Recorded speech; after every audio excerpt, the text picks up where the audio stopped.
दोस्तों, हैंडकफ किए हुए और फेस मास्क के पीछे अपना चेहरा छुपाए हुए इन भारतीयों को गौर से देखिए। जी हाँ, ये वे भारतीय हैं जिसे यूएस ने कुछ ही दिनों पहले इंडिया वापस डिपोर्ट किया था। अगर फेस मास्क के पीछे छुपे हुए इन चेहरों की बेबसी अगर आप देख सकते हैं, अगर आपको भी ये लग रहा होगा कि यूएस का इंडियंस के साथ ये ट्रीटमेंट ठीक नहीं है, तो निश्चित रूप से भारतीय प्रधानमंत्री नरेंद्र मोदी के यूएस विजिट से आपको भी काफी अपेक्षाएं होंगी। प्रधानमंत्री नरेंद्र मोदी का यूएस विजिट कंप्लीट हो चुका है और बहुत सारे आलोचक यह कह रहे हैं कि इस यूएस विजिट में हमने सिर्फ खोया, पाया कुछ भी नहीं। क्या वाकई ऐसा है? अब हम पहले यह समझते हैं कि जो आलोचक है वे ऐसा क्यों कह रहे हैं। निश्चित रूप से उनके इस आलोचना के पीछे जो सबसे बड़ा कारण है वो ये है कि जो यूएस के राष्ट्रपति है डोनाल्ड जे ट्रंप, उन्होंने कहा है कि इंडिया हमारे सामानों पे, इंडिया हमारे गुड्स पे काफी ज्यादा टैक्स लगाता है। कई मामलों में यह टैक्स 70% है। हम भी इंडिया पे रेसिप्रोकल टैक्स लगाएंगे, यानी इंडिया हमारे सामानों पे जितना टैक्स लगाता है हम उनके सामानों पे उतना ही टैक्स लगाएंगे। तो जो आलोचक हैं, जो काफी सारे भारतीय हैं, वे इस बात से चिंतित हैं कि अगर यूएस ने ऐसा किया तो हमें काफी घाटा होने जा रहा है। चलिए इस बात का भी हम आगे विश्लेषण करेंगे कि वाकई क्या ऐसा होने जा रहा है और अगर ऐसा हो गया तो क्या होगा। यूएस ने जो दूसरी बात कही है वो ये कही है कि हम अपना F-35 विमान जो है वो भारत को बेचने के लिए तैयार हैं। हम कुछ ही दिनों में इस बात की स्वीकृति दे देंगे और अगर भारत ये चाहे तो यूएस से F-35 विमान खरीद सकता है। इसके अलावा यूएस ने यह भी कहा है कि वो भारत की ऊर्जा जरूरतों को समझता है और भारत की ऊर्जा जरूरतों को पूरा करने के लिए वे भारत के साथ काम करने के लिए तैयार हैं। इसके अलावा यूएस ने एक और बात कही है कि यूएस ये चाहता है कि भारतीय ऊर्जा की जरूरतों को पूरा करने के लिए यूएस भारत का सबसे महत्वपूर्ण साझेदार बने, यानी कि नंबर 1 साझेदार बने। अब आप ये कहेंगे कि यूएस भारत को अपना अत्याधुनिक F-35 फाइटर जेट्स बेचना चाहता है।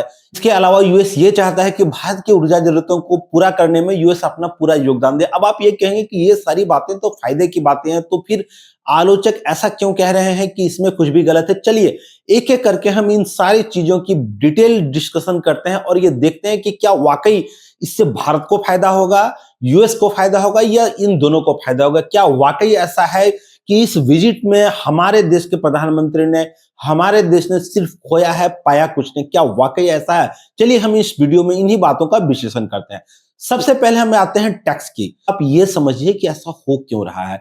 देखिए, जो डोनाल्ड ट्रंप है वो मूलतः एक बिजनेसमैन है। 2015 के पहले उनका राजनीति में आने का कोई अनुभव नहीं था। वो मूलतः एक बिजनेसमैन है और वो हर चीज को प्रॉफिट एंड लॉस के दृष्टि से देखते हैं। और ये बात तो काफी पहले से तय ही मानी जा रही थी कि अगर अगर यूएस में राष्ट्रपति डोनाल्ड ट्रंप चयनित हुए, अगर उनकी नियुक्ति हुई, तो निश्चित रूप से यूएस का कई देशों के साथ ट्रेड वार होने जा रहा है।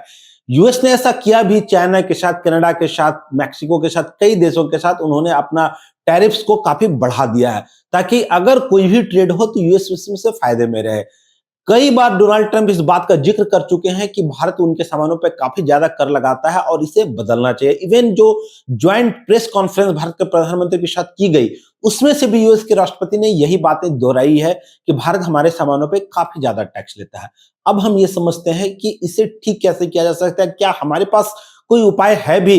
सबसे पहले मैं आपको ये बता दूं कि यूएस के साथ जो भारत की व्यापारिक साझेदारी है वो भारत के पक्ष में झुकी हुई है, यानी कि जो व्यापार घाटा है इस केस में यूएस को हो रहा है, भारत को नहीं हो रहा है। यानी भारत का निर्यात ज्यादा है यूएस से और आयात काफी कम है। इवन जो कुछ आईटी कंपनीज है वो पूरी तरह से उनका जो बिजनेस है उसका 60 to 70% यूएस से ही आता है। तो निश्चित रूप से अगर यूएस हमारे सामानों पे, हमारे चीजों पे टैरिफ्स लगाता है तो इससे भारत को घाटा होने जा रहा है। लेकिन हम इसमें से ज्यादा कुछ कर नहीं सकते क्योंकि आज की तारीख में यूएस में सरकारें बदल गई है, यूएस सरकार की प्रायोरिटी बदल गई है। तो और हर सरकार, देश की हर सरकार, हर एक देश की सरकार ये चाहती है कि जो भी व्यापार हो दूसरे देशों के साथ उनमें से वो फायदे में रहे। तो अगर डोनाल्ड ट्रंप ऐसा सोच रहे हैं तो इसमें से कुछ भी गलत नहीं है। रही बात रेसिप्रोकल टैक्स की, तो दोस्तों ये कल से लागू नहीं होने जा रहा है। यूएस के राष्ट्रपति ने सिर्फ ये बात कही है कि वो भारत के साथ रेसिप्रोकल टैक्स लगाएंगे, ऐसा हुआ नहीं है। निश्चित रूप से इसके पहले कई सारे नेगोशिएशंस के राउंड होंगे। भारत के लोग, यूएस के लोग बैठकर इस बात को निश्चित करेंगे कि क्या वाकई ऐसा करना ही एकमात्र उपाय है या कुछ और भी किया जा सकता है। तो अभी फिलहाल के लिए तो हमें इतना भयभीत होने की जरूरत नहीं है कि भारत और यूएस का जो व्यापार है वो भारत के पक्ष में झुका हुआ है। अगर यूएस ने ऐसा कर दिया तो यूएस के पक्ष में झुक जाएगा। अभी तुरंत ऐसा होने नहीं जा रहा है, ऐसा यूएस के राष्ट्रपति कह रहे हैं और हम उनके इतिहास से ये जानते हैं कि उन्हें धमकियां देने की आदत है। निश्चित रूप से वो ये धमकी दे रहे हैं, ऐसा निश्चित रूप से होने नहीं जा रहा है।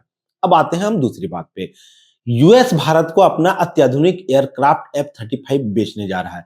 कई सारे आलोचक ये कहते हैं कि ये काफी महंगा एयरक्राफ्ट है। वाकई I agree with this statement कि इसका जो प्राइस है वो काफी महंगा है और ये भारत के लिए परचेज करना इतना आसान नहीं होगा।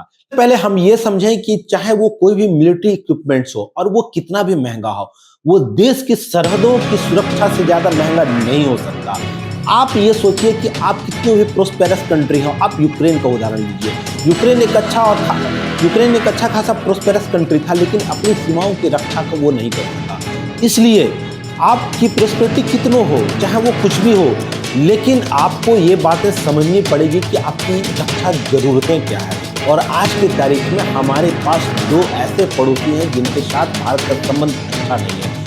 अब रही महंगाई की बात, तो भारत जब फ्रांस से राफेल विमानों को ले रहा था तब भी आलोचक यही कह रहे थे कि ये काफी महंगा है।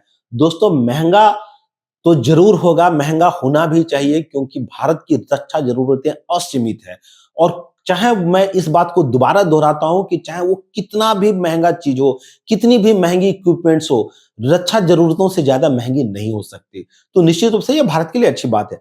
अब रही बात सौदे की बात, तो ऐसा यूएस ने कहा है कि वो अपने F-35 विमान भारत को बेचने के लिए तैयार है। अभी सौदा हो नहीं गया है, अभी नेगोशिएशन हुए नहीं है, इसमें काफी कुछ होना अभी बाकी है। डोनाल्ड ट्रंप ने एक और बात कही है कि भारत और यूएसए दोनों मिलकर ये चाहते हैं कि जो रेडिकल टेररिज्म हो वो खत्म हो। निश्चित रूप से भारत जितना परेशान रहा है टेररिज्म से, शायद कोई भी देश उतना ज्यादा परेशान नहीं रहा होगा। और अगर भारत को यूएस इंटेलिजेंस की सहायता मिलती है, यूएस के इक्विपमेंट्स की सहायता मिलती है, तो निश्चित रूप से भारत को टेररिज्म को कॉम्बैट करने में एक बड़ी मदद मिलेगी। तो ये बातें भी भारत के पक्ष में ही जाती हैं। यूएसए के जो राष्ट्रपति हैं वो ये चाहते हैं कि चाहे कुछ भी हो, यूएस टैक्स पेयर का जो पैसा है वो ठीक चीजों पे खर्च हो, यूएस की प्रोस्पेरिटी पे खर्च हो। और अगर वो ऐसा सोचते हैं तो निश्चित रूप से इसमें कोई भी बुराई नहीं है। ये बातें तो हर देश के प्रधानमंत्री और राष्ट्रपति को सोचनी ही चाहिए कि उनके टैक्स पेयर्स का एक एक पैसा सही जगह पे इस्तेमाल हो। आप डोनाल्ड ट्रंप के कुछ फैसलों को देखिए, उन्होंने यूएस एड्स को बंद कर दिया है, यानी कि विकासशील देशों में जो यूएस की जो सहायता राशि जाती थी। अब ये भी काफी विवादित विषय रहा है कि सहायता राशि का उपयोग किस तरह से होता था, लेकिन जो सहायता राशि जाती थी निश्चित रूप से वो दूसरे देशों की मदद करने के लिए जाती थी, ऐसा यूएस और पूरी दुनिया को लगता था। तो डोनाल्ड ट्रंप ने उसे बंद कर दिया। डोनाल्ड ट्रंप ने कई सारे देशों को दी जाने वाली सैन्य सहायता को भी बंद कर दिया है। इसके अलावा तो पेरिस एनवायरमेंटल एग्रीमेंट है, यूएस वहां से भी बाहर निकल गया है, यूएस वहां पे भी कोई भी अपना ऐड नहीं देने वाला है।